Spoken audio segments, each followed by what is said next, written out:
ಬನ್ನಿ ಬಗ್ಗೆ ಇನ್ನಷ್ಟು ಹೆಚ್ಚಿನ ಡೀಟೇಲ್ಸ್ ಕೊಡ್ತಾರೆ ನಮ್ಮ ಪ್ರತಿನಿಧಿ ಆನಂದ್ ಬೈದನ ಇದೀಗ ನಮ್ಮ ಜೊತೆಗೆ ನೇರ ಸಂಪರ್ಕದಲ್ಲಿದ್ದಾರೆ. ಆನಂದ್, ಇದೀಗ ಸರ್ಕಾರದ ಸಚಿವರು ಈ ರೀತಿಯ ಉಡಾಫೆಯ ಉತ್ತರವನ್ನು ಕೊಡ್ತಾ ಇರೋದು ಯಾಕೆ ಅನ್ನುವಂಥ ಪ್ರಶ್ನೆ ಸಹಜವಾಗಿಯೇ ಮೂಡುತ್ತೆ. ಆನಂದ್,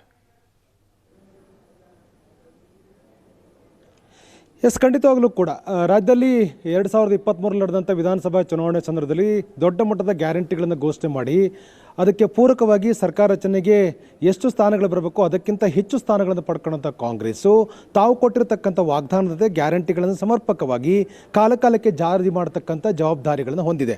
ಆದರೆ ಆ ಜವಾಬ್ದಾರಿಗಳು ನಿಭಾಯಿಸುವಲ್ಲಿ ಕಾಂಗ್ರೆಸ್ ಸರ್ಕಾರ ವಿಫಲವಾಗ್ತಾ ಇರತಕ್ಕಂಥದ್ದು ಭಾಳ ಸ್ಪಷ್ಟವಾಗಿ ಗೊತ್ತಾಗ್ತಾ ಇದೆ. ಯಾಕೆಂತಂದರೆ ಕಳೆದ 3 ತಿಂಗಳಿಂದಲೂ ಕೂಡ ಗೃಹಲಕ್ಷ್ಮಿ ಹಣ ಬರದೇ ಇರತಕ್ಕಂಥದ್ದು, ರಾಜ್ಯದ ಬೇರೆ ಬೇರೆ ಭಾಗದಲ್ಲಿ ಈ ಬಗ್ಗೆ ಆಕ್ಷೇಪಗಳು ವ್ಯಕ್ತವಾದಾಗಲೂ ಕೂಡ ಸಚಿವೆ ಲಕ್ಷ್ಮೀ ಹೆಬ್ಬಾಳ್ಕರ್ ಅದಕ್ಕೆ ಪೂರಕವಾದ ನಿರ್ಧಾರ ತೆಗೆದುಕೊಳ್ಳದೇ ಇರತಕ್ಕಂಥದ್ದು, ಅವರ ಆಸಕ್ತಿಗಳು ಕೂಡ ಇಲ್ಲಿ ಸ್ಪಷ್ಟವಾಗಿ ಪ್ರದರ್ಶನ ಆಗದೇ ಇರತಕ್ಕಂಥ ಎಲ್ಲವೂ ಕೂಡ ಬೆಳಕಿಗೆ ಬಂದಿದೆ.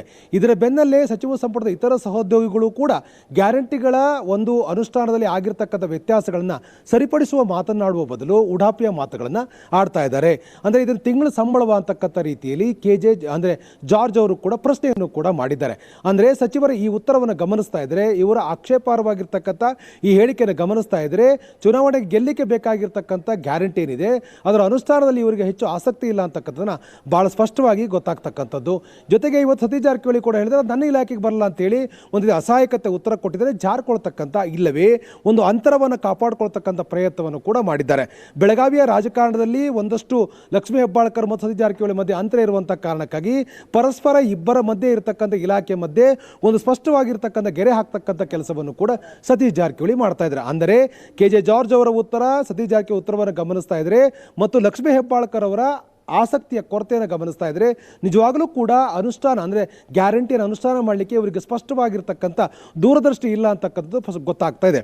ಈ ಹಂತದಲ್ಲಿ ಪ್ರತಿಪಕ್ಷವಾಗಿರ್ತಕ್ಕಂಥ BJP ಸರ್ಕಾರದ ಕಾರ್ಯವೈಖರಿ ವಿರುದ್ಧ ಆಕ್ಷೇಪಾರ್ಹವಾಗಿರ್ತಕ್ಕಂಥ ರೀತಿಯಲ್ಲಿ ಸರ್ಕಾರದ ಕಾರ್ಯವೈಖರಿಯನ್ನು ತೀವ್ರವಾಗಿರ್ತಕ್ಕಂಥ ರೀತಿಯಲ್ಲಿ ಖಂಡಿಸ್ತಕ್ಕಂಥ ಕೆಲಸವನ್ನು ಕೂಡ ಪ್ರತಿಪಕ್ಷ ನಾಯಕರು ಕೂಡ ಮಾಡಿದ್ದಾರೆ. ಯಾಕೆಂತಂದರೆ ಗ್ಯಾರಂಟಿಗಳನ್ನು ಹೇಳಿ ಅಧಿಕಾರಕ್ಕೆ ಬಂದಂಥ ಕಾಂಗ್ರೆಸ್ ಸರ್ಕಾರ ಅದನ್ನು ಅನುಷ್ಠಾನ ಮಾಡುವಲ್ಲಿ ಎಡುತ್ತಾ ಇರತಕ್ಕಂಥದ್ದು ಮತ್ತು ಜನರಿಗೆ ಕೊಟ್ಟಿರ್ತಕ್ಕಂಥ ವಾಗ್ದಾನವನ್ನು ಈಡೇರಿಸಲಿಕ್ಕೆ ಹಿಂದೇಟು ಹಾಕ್ತಾ ಇರತಕ್ಕಂಥ ಈ ಧೋರಣೆಗೆ ತೀವ್ರವಾಗಿರ್ತಕ್ಕಂಥ ಶಬ್ದಗಳು ಇದನ್ನು ಖಂಡಿಸ್ತಕ್ಕಂಥ ಪ್ರಯತ್ನವನ್ನು ಕೂಡ ಕೇಂದ್ರ ಸಚಿವೆ ಆಗಿರ್ತಕ್ಕಂಥ ಶೋಭಾ ಕರಂದ್ಲಾಜೆ ಮತ್ತು ಪ್ರತಿಪಕ್ಷ ನಾಯಕರಾಗಿರ್ತಕ್ಕಂಥ R ಅಶೋಕ್ ಮಾಡಿದ್ದಾರೆ.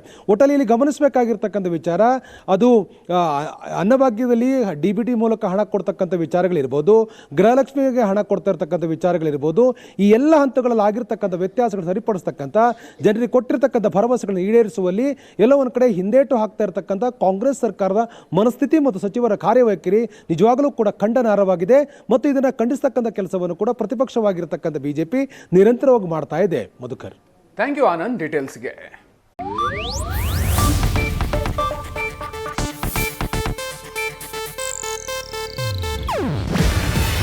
ಇದು ಏಷ್ಯಾನೆಟ್ ನ್ಯೂಸ್ ನೆಟ್ವರ್ಕ್ ಪ್ರಸ್ತುತಿ.